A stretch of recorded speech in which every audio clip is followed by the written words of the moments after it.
I'm going to do a little bit of a tour of the world, provide a little bit of analysis on developments in e-invoicing, but also try to share with you some analysis and ideas as to why things are the way they are in terms of regulatory constraints. I think that's actually a much more interesting thing to do than just looking at what the rules are. You just look at the rules, it's not always obvious what it is as a company that you should do. Whereas if you look behind the screens and you try to understand where tax administrations come from in creating the rules, then it becomes, I think, easier to put together a strategy that actually works, that you can rely on also in the long term. So to start off with, I will show you another slide. I'll do I'll step aside a little bit and not talk about e-invoicing right away, but talk about VAT. Obviously, you guys are all very well aware of how VAT works. It's, for most of you, probably your full-time day job. But interestingly, when we engage even with VAT managers who've been doing this for the last 20 years, and we ask them, do you really fully understand how VAT, how important it is for countries and what it actually means in macroeconomic terms? The answer is often not that obvious to them. So here's the question I often ask, particularly with people who don't have a background in VAT. I can't help mentioning we work with a lot of American companies, and there's a bunch of American companies around here. You know what it is if you're responsible for VAT, you have to explain VAT to somebody in the US, who has a decent background in business and law and accounting, but just hasn't been confronted with VAT as a tax type yet. It's not easy, right? So we have these slides that we use to sort of give people a little bit of background. And we ask the question, do you know what provides 30 to 50% of all public revenue, that pays to 30 to 50% of all schools, armies, highways, hospitals, you name it? And the answer is VAT. 30 to 50%, and in some countries it's more than 50%. More than 50% of all public revenue in some countries comes from VAT. That's a humongous number, of course. And then, of course, you sort of go to the story of VAT being a self-assessment tax, or it's a very nice term for basically saying it's a smart way for governments to turn companies into tax collectors, essentially. Right? A very low-cost way for governments to basically make a lot of money, collect a lot of money on the basis of your procedures. Right? That's basically how VAT works. What does that have to do with invoicing? Well, it's a self-assessment tax. It means businesses actually do the work of tax administrations, but there comes a point where tax administrations obviously want to verify that you did their job correctly. And that's the famous moment of audit that we're all painfully aware of, where the invoice, whether we like it or not, formally is the only regulated business document, the only piece of formal evidence that every single VAT law in the world requires you to have, with a certain content, and in certain cases also in a certain form. Right? So if you put those two things together, 30 to 50% of all public revenue, the invoice being the only regulated piece of evidence for showing to tax administrations that you've done their job correctly, then you start to understand the importance of the invoice over and above just it being an important piece of business documentation. It's a critical piece of evidence in the enforcement of public law. And not just any public law that relates to huge amounts of money for many countries. It gets worse, though, because even though a lot of people, a lot of economists think VAT is a very efficient tax, they skip over the fact that there is this thing called a VAT gap, which I'm sure all of you have heard of, which essentially means that governments don't actually collect all the VAT that they want to collect. And the difference between what they think they should collect and what they actually collect in practice is just absolutely staggering. In Europe, the average VAT gap is 20%. So 20% of the money that should be collected by you acting as, instead of the tax administration, is not collected. Going to places like Latin America, but there is another favorite example we've heard in the last couple of days, Turkey, Russia, and other places. The VAT gap can be up to 30%, and in other cases, actually even higher. So there are countries where a third of this very important tax is actually not being collected as a result of malpractice mostly, but also fraud. That, of course, if you put this in the context of today's global economy, these numbers are very significant. This is so much money. And we have known from the last two financial crises that, of course, the ability for countries to actually collect tax is incredibly important. Right? So put these things together, it sort of gives you a different perspective of why there are rules around invoicing in the first place. I mean, the invoice is a fairly critical piece in this entire puzzle, and this entire puzzle is about hundreds and hundreds of billions of euros. So obviously, governments want to control invoicing. They don't only want to control invoicing, as you know. There's plenty of other things they would like to control. But the invoice and invoice controls are, at least in the law, very prominent, and they're very important in practice as well. And when companies started to exchange data, business data, electronically with their trading partners a couple of decades ago, tax administrations, of course, got nervous about that because they weren't used to dealing with invoices in electronic format. And that was the beginning of countries starting to think about, hey, now that there is this internet thing and this EDI thing, how are we actually going to deal with the fact that sooner or later they're not going to be invoices in paper format anymore? So all of our audit practices that we've built up over the last many decades to have a system that works reasonably well, so again, reasonably well being 20 to 30% VAT gap, but it's sort of imbalance from the perspective of most tax administrations, was in danger because how do you audit bits and bytes? So if we look at the world within our company, Trustweaver, we have a lot of people who do legal monitoring for us on a daily basis in about 80 countries. So we have a pretty good understanding of what happens, how legislation evolves around e-invoicing worldwide. What we see is the emergence of two, I would say, competing control systems. The first one is, obviously, most of you are familiar with, started in Europe, whereby basically the European Commission said, under certain conditions, all of the member states of the European Union must accept electronic invoices for VAT purposes. Right? But the concept behind that was to say, e-invoicing really isn't that different from paper invoicing. A supplier creates an invoice, the buyer receives it, validates it, both parties store it, and we'll come around and audit it in the next decade or so, which is what we call the ex-post control mechanism. We'll come around later and check it. Exactly the same thing as has been happening in the paper world for a very long time.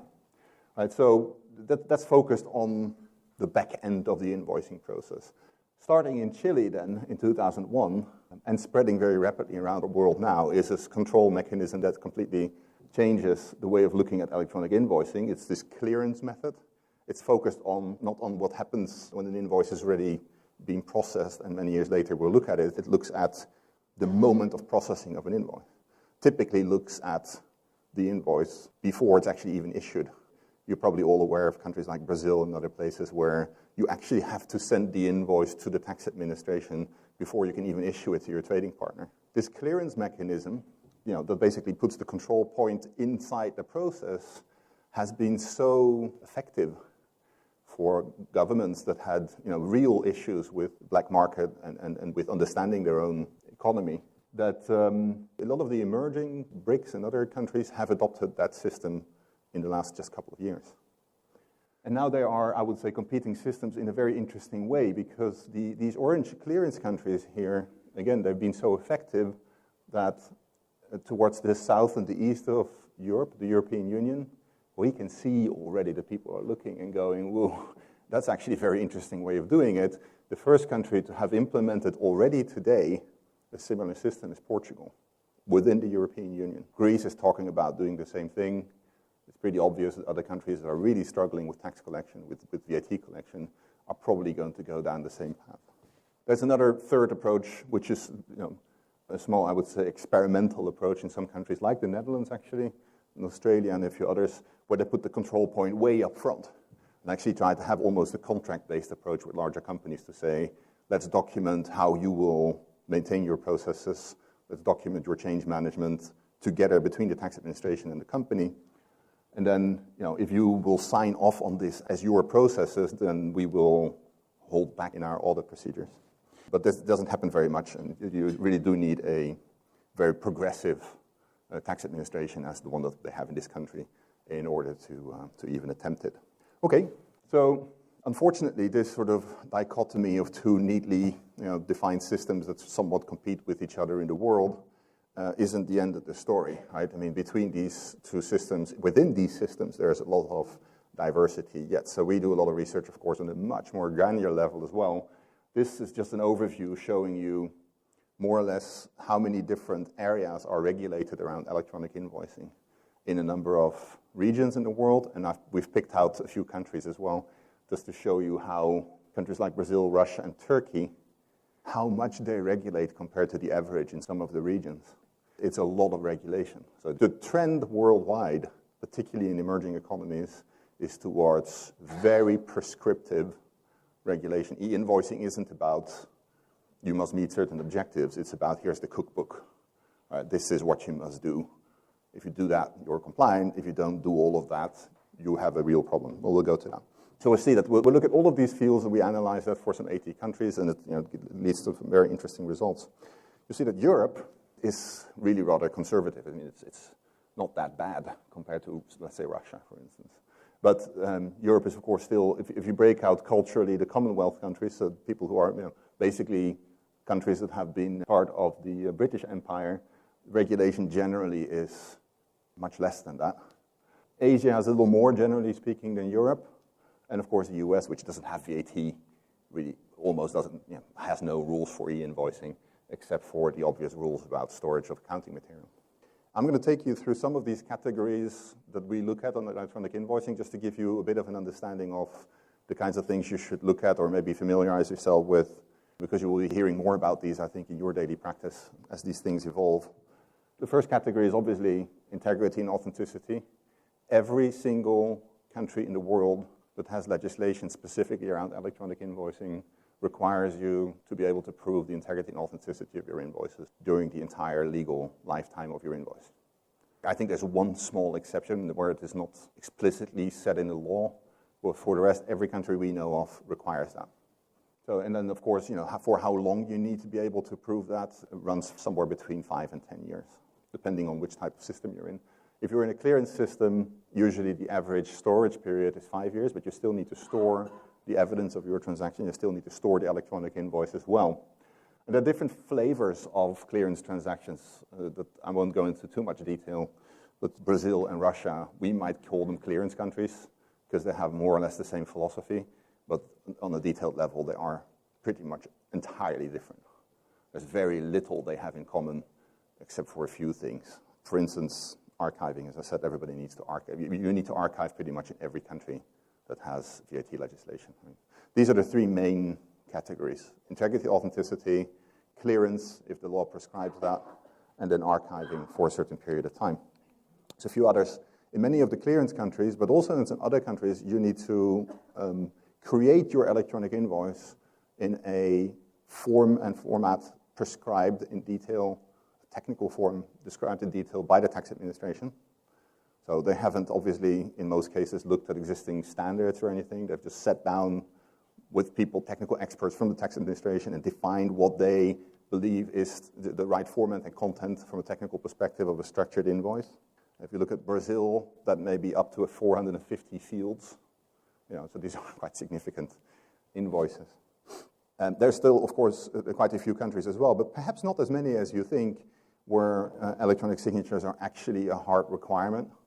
In certain cases, there is also a requirement for timestamping. And most of the clearance countries, though, do require you to use electronic signatures on top of this mandatory XML schema that you need to use. And then, of course, combined with clearance, we also see a strong trend in the world of e-invoicing being mandated. So a lot of these countries, the ones that were in orange in my first slide, a lot of those countries have gone in just a few years from basically prohibiting electronic invoicing to discovering that electronic invoicing is actually quite an interesting way for them to enhance controls, and then deciding that they would impose electronic invoicing. So there are countries that literally in 3 or 4 years have gone from you can't do it to you must do it, with the results that we all know of. I don't think we need to go into too many examples, but for those who have tried to meet the Turkey's rules, for instance, earlier this year, you have to come to the conclusion that some of these systems, the maturity of these clearance systems as run by government authorities is not always the way it should be, and that can create quite a few problems. So they mandate it, but it doesn't necessarily always mean it actually works, unfortunately.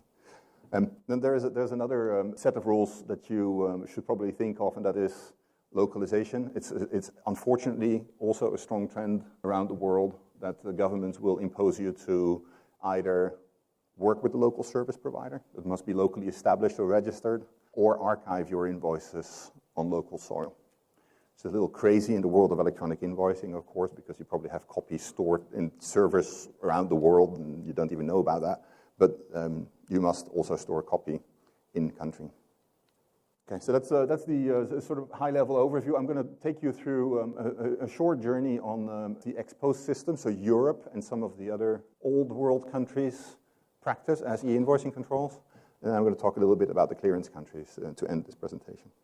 The thing with the ex-post systems is that most of them don't have prescriptive rules. They don't tell you you must do A, B, and C. Most of them say you must achieve this result. As I think, and I've had discussions with a number of you here about how difficult it can be if you're in VAT to try and explain to technical people what that means, because technical people who have to implement electronic invoicing usually think in a very binary fashion. Tell me what I have to do, give me the spec. If it's in the spec, let's implement it. If not, let's not do it. But to tell them that, oh, we must be able to guarantee integrity and authenticity for a period of 10 years, but we're free how to do it, people will look at you like, yeah, what can I do with this? But the essence of what you need to do in these non-clearance countries, in some of these ex-post countries, it can be sort of exemplified with this story here. It's a journey of an invoice legally issued in Luxembourg, right, under a VAT number in Luxembourg. It's technically issued on a platform in the US. It's legally received under a VAT number in South Africa, but it's actually technically received and validated in a shared service center in Romania, and then it's stored physically in Spain. Sometimes when I show this, people go like, yeah, you're exaggerating a bit. Actually, this is our daily practice, probably the daily practice of quite a few of you here as well. This is how large multinational corporations work nowadays. Right? That's a pretty interesting journey, and this might happen in a few seconds, if not microseconds, right? This processing of, and so there's a lot of legal implications already to what just happened here.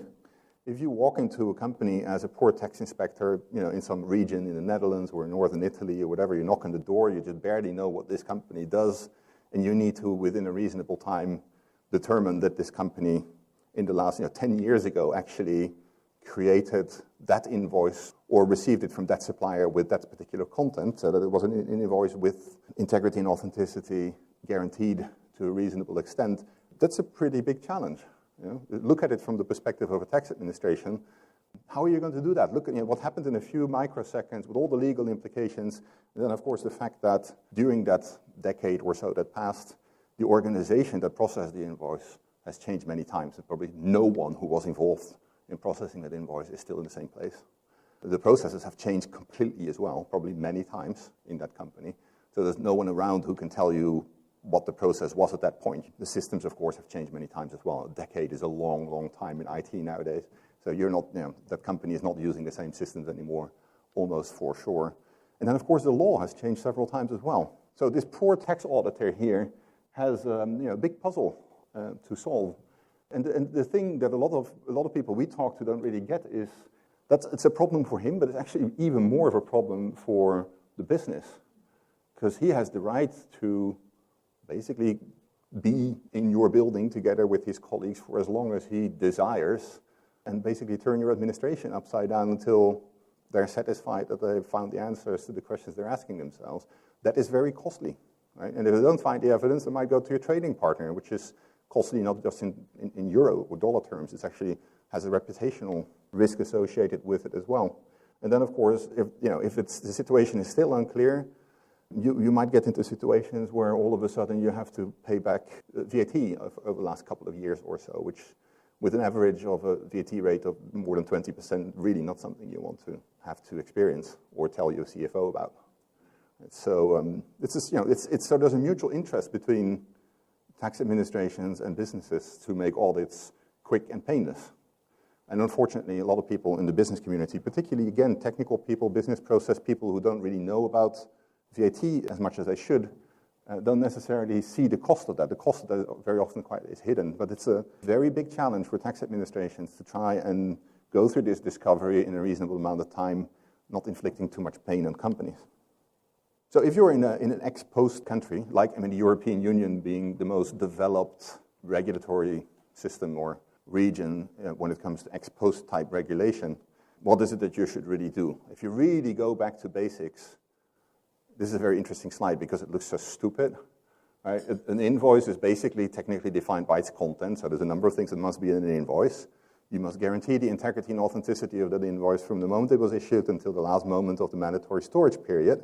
How do you do that? Obviously, in addition to storing the invoice, again, which is defined by its content, you need to store something else that proves the integrity and authenticity of that invoice. What that something else is depends on how much freedom you have in the jurisdiction you're talking about. But you're always going to store the invoice with something else that proves its integrity and authenticity. An invoice cannot prove itself. I know that sounds really stupid, but for a lot of people, this is a challenge to understand. It's like, well, I stored the invoice. Yeah, sure, but you have to prove that that invoice is real and unchanged. So how are you going to do that? Well, it's in the invoice. It doesn't work that way. Tax administration is going to want to look at something that proves the integrity and authenticity of that invoice. If you look at the European Union, the debate about how that works or should work, the rules around proving integrity and authenticity have evolved at two significant moments. The first was the first directive in 2001, entered into force in 2004. Many of you are familiar with. We've been living under that regime for quite some time, where basically the requirements in terms of what you have to achieve were laid down, and they were not changed under the 2010 directive. There's a lot of misunderstanding about that. A lot of people say, yeah, but now there's no requirements anymore. That comes from the fact that e-invoicing is such a multidisciplinary thing, and that, again, when you give those technicians, they think the spec has changed. Because previously the spec said you must produce some kind of whatnot signature, then they did that. Now the spec says you must achieve this result, but you're free to determine how you do it. And then they go, okay, we don't need to produce a signature anymore. Because that's the binary kind of thinking you get into. So it's very tricky with technical people, in multidisciplinary teams, to explain this story. The directive from 2001 and the directive from 2010, the one that entered into force at the beginning of last year, have not changed in terms of base requirements. They're identical. You still need to do exactly the same thing. You still need to prove the integrity and authenticity of the invoice. You still need to get the buyer's consent. You still need to archive the invoice. Exactly the same. The only thing that has changed is how you can do that. The 2001 directive listed a number of methods that member states could choose from, made this very stupid error of telling member states more or less that it was a Chinese menu. They could pick the methods they liked and leave others aside.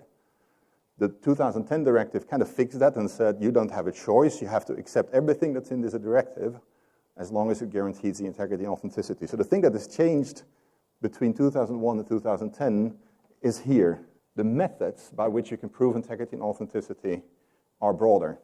Essentially, it has introduced freedom of evidence. As an enterprise, as a taxable person, if you have conclusive evidence of integrity and authenticity of your invoices, it doesn't matter what form it's in, the tax administration then has to accept that.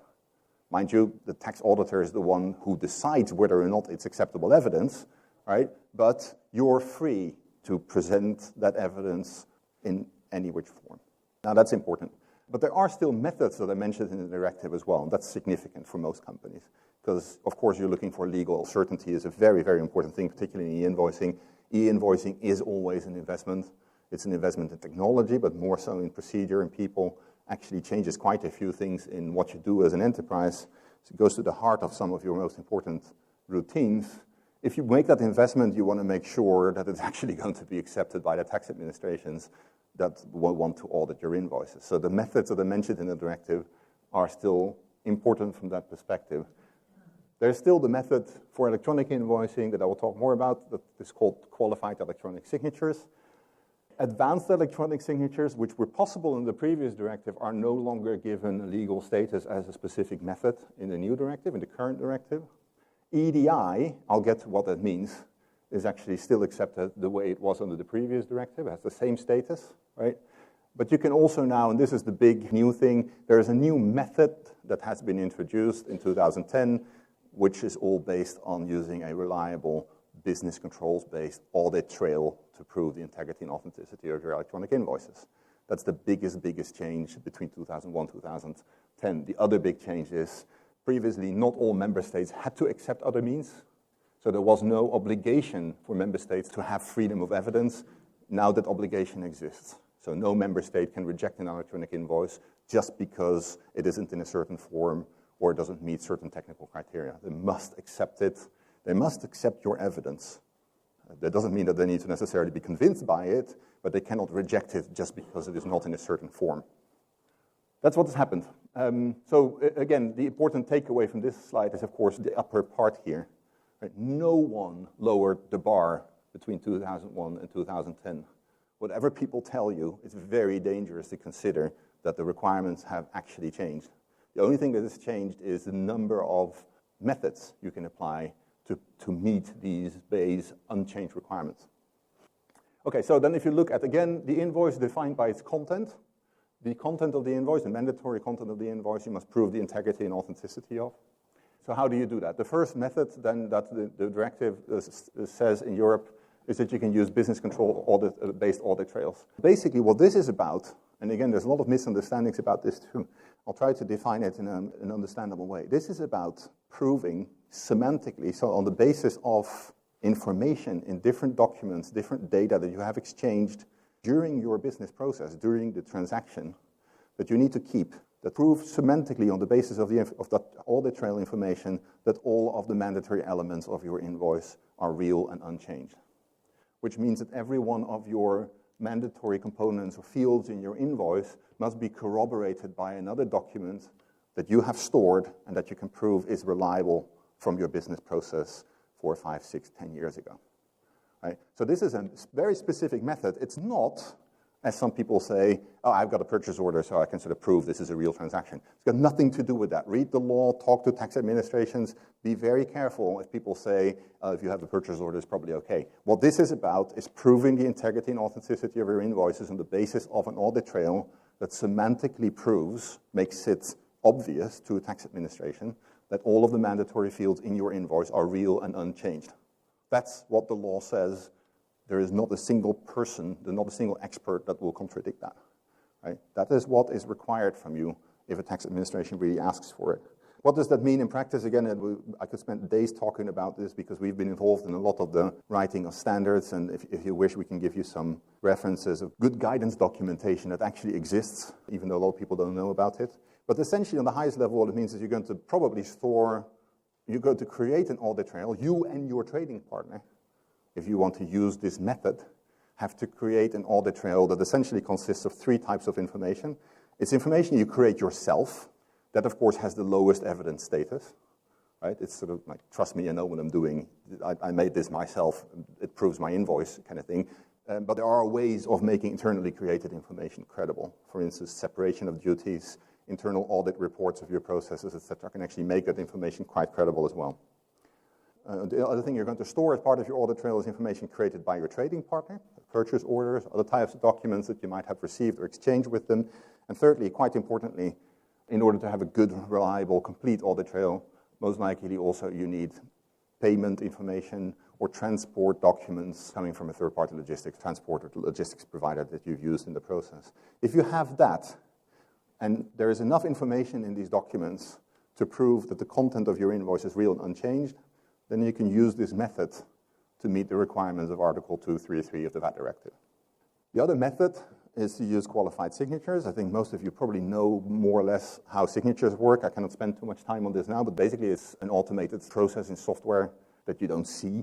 It computes a unique fingerprint on your invoice data, encrypts that with what is called a private key, and sticks something in the signature that's called a certificate, which identifies a certain legal or natural person. And that those two together can be matched in order to mathematically prove the integrity of the document, and then based on a certain legal scheme with third parties called certification authorities, they can also prove rather conclusively the authenticity of the supplier or the service provider that created the signature. Now, one thing that, for a reason that I cannot understand, I believe to be incredibly important, is really not very well known, is that if you use a qualified electronic signature, this is the only method available. It's actually a really unique thing in e-business law or law altogether. It reverses the burden of proof. So a qualified electronic signature, theoretically at least, turns the table on the tax auditor. You can say, I've got a qualified electronic signature, therefore you must presume the integrity and authenticity of this invoice. And if you think there's a problem with it, you have to disprove it rather than me having to prove it. Big evidence benefit, obviously, in a tax audit setting. And again, I don't quite understand why people don't talk more about this, because it really is unique. I'm a lawyer. I've never seen anything like it. The only thing in the real paper-based world that's comparable with it is a notarized document that has that kind of strength of evidence. You can actually get that with an automated electronic procedure using this technology as well. I'm not going to talk too much about this one, but basically the message of this story is that some people say, electronic signatures are kind of fine. I understand that proves the integrity and authenticity of invoices. But the certificate that these signatures are based on have a limited lifetime, and when they expire, there goes my evidence. I know we've heard that story before. I hear it all the time. It's nonsense. For about a decade now, the industry has been using what we call long-term verifiable signatures that basically build up layers of evidence of the validity of a signing certificate that is used in such a way that it's conclusive proof of the validity of the certificate at the moment of signing. Again, this is built up automatically in software. There's absolutely nothing that a company needs to do in order to get this kind of evidence.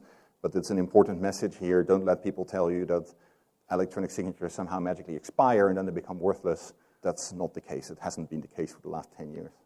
Then there's this third method. Remember, we have 3 methods and a fourth, which is basically anything else. The third method is called EDI. EDI is not what you think it is. If you have people in the company who say, this is our EDI process, that doesn't mean that is then a compliant EDI process. This is EDI defined by lawyers and politicians. So it's what they thought EDI was about. Put that in the law, and then that's what you need to do in order to comply. The essence of this method in the European Union is that you use an interchange agreement that was created by the European Commission 20 years ago, and on the basis of what they thought was a proper interchange agreement. And you need to maintain that with your trading partners. Document in that agreement how the two parties are maintaining integrity and authenticity over the lifetime of the invoice, and then prove that you've actually implemented that historically. Then you have compliant EDI. Clearance systems, I think, are in a sense much more exciting because they're new, and it's kind of a sexy story because, as I said, you go from these countries that had nothing a few years ago who have 90% e-invoicing today. And with basically a legislative and a technical approach that you might not like it. We Europeans tend to think of it as very big brother-ish. You know, there's some tax administration. It tells you precisely how to do it all. And there's no deviations from it. And it's very tough. And the tax administrations are actually very tough in enforcing the law as well. But it's fascinating to see how they've done this in such a short time. So how does clearance work? On the highest level, it's basically a supplier and a buyer have a third trading partner. The tax administration have imposed themselves as a third processing partner in the chain. You need to send your invoice to the tax administration before you can even send it to your trading partner in most cases. We'll get to that. And this is usually, as I said, combined with mandates. So you need to actually, not only is this a very prescriptive cookbook of how you need to do electronic invoicing, you also need to do it by a certain time. And in some countries, those mandates are very aggressive. Right? In some countries, they're ridiculously aggressive. They pass the law in April, and you need to be, you need to have electronic invoicing following this cookbook 6 months later. That's very challenging, very, very challenging. And we've seen many, many cases where companies have really spent millions, even for small markets, millions in order to get to a point where they would comply by that particular deadline. There's a couple of things about these countries that makes it even more interesting, at least intellectually. Adoption rates are, of course, fabulous because, well, there's a mandate. It has proven that it reduces fraud on the business side, but something else we don't talk much about in many of these countries. One of the other tax problems that existed was, of course, corrupt tax control officers, and this system sort of takes away that problem as well. Even more interesting is that in many of these countries, all of a sudden, the governments that had very poor economic statistics previously now have line-level, real-time data of every single transaction that goes through their economy. Just think about that for a second. Overnight, Brazil could see on a line level every single invoice what happens in their economy. This is, of course, this is such a treasure that many of these countries have only just started to realize what they can do with it. And there are parliamentary debates, for instance, some of you might be aware, for instance, there was one in Mexico about certain government services really wanting to have access to that data. Of course, there's lots of people who would like to mine and explore that data for other purposes than just tax. There's a couple of other things about these. What we also see in these clearance countries is that it has created a local base of trust. The government basically signs off on invoices even before they're issued. So for trade finance, that's a very interesting scheme, of course, because financial institutions who want to provide credit to either the supplier or the buyer or both have basically collateral, the best you can think of. The best security you can think of is, of course, the government saying this is kosher. So we see a lot of these countries actually have vibrant trade finance sector. And of course, there are other value-added services that are coming up. I don't need to tell you guys that in these clearance countries, compliance is a black or white proposition. You can't sort of be, in Europe, you can actually be half pregnant. You can sort of comply and get away with it in some cases. Here, that doesn't work. In these clearance countries, typically, it's a matter of bits and bytes. You've got to have them all, or you will basically be considered a fraudster. Not producing a compliant invoice in many of these laws is equated with tax evasion. So that's pretty tough. I mean, there's no excuses. How does clearance work? On the highest level, again, I've talked about this. Just again, the supplier sends invoice data, usually in a specific XML format, signed with a key. The certificate has been issued usually by the tax administration or by an accredited certification authority. Sign that, send it to either the tax administration's own clearance service or to a third party that acts on its behalf. In Turkey, in Mexico, in Russia, it's a third party. It's a private enterprise that has been accredited by the tax administration to do this clearance process. In other countries, like Brazil and a few others, it's actually the tax administration system itself. Then that agent or the state system sends an OK back to the supplier, says, OK, you can issue this now. The supplier issues it to the buyer. The buyer then generally has to go back to the tax administration system or private accredited party and say, is this actually a compliant invoice? Gets a message back, and the circle is round. That all sounds kind of, there's a lot of extra processes, but at least it's understandable. The problem is, of course, that many of these countries, as I said earlier, do have their own interpretation. The cookbooks are quite different, so there's a whole bunch of other types of services and features that have been introduced over the last couple of years. A good number of countries are implementing acknowledgement and rejection messages in this system to make the circle even rounder, make sure that the tax administration actually has evidence that the buyer has accepted the supply. That's really good evidence. But there are also things that have to do with contingency. With some of these countries, when they introduced clearance systems first, they didn't think of the fact that sometimes the internet wasn't working so well in their country, or electricity wasn't working so well in their country. And because they actually created a dependency with the logistics process, in other words, you couldn't, if it was a goods transport or sales of goods, you couldn't actually start your dispatch until the invoice was cleared by the government. But if the internet is down, you've got a problem. So, in the case of perishables, standing in a truck waiting for an invoice to be issued, when the internet is down, that leads to some very, very nasty situations, and lots of jokes and anecdotes about what happened next. But many chickens have died, apparently, in Brazil before people came up with this contingency-type procedure, sitting in a truck waiting for the invoice to be issued. There are cancellation messages that many have implemented. And then, of course, there's some scary things that go on in, for instance, Russia and now also Mexico. So the tax administration is saying, hey, you know what, if you do this clearance with invoices, we would like you to do it with a few other accounting documents as well. So in Russia, there's a couple of mandatory messages, what they call primary accounting documents, that must be processed through the same clearance system. And many of you are probably aware that Mexico a few months ago introduced a mandatory rule for salary slips to go through the same system as well. So all salary information in Mexico must be cleared by what's called a PAC, acting on behalf of the Mexican tax administration before it is considered a valid salary slip. The entire economy basically works that way. Finally, one other innovation in Turkey is that, which is a really interesting one in our world, because we work a lot with service providers whose job it is to then deliver the invoice to the buyer.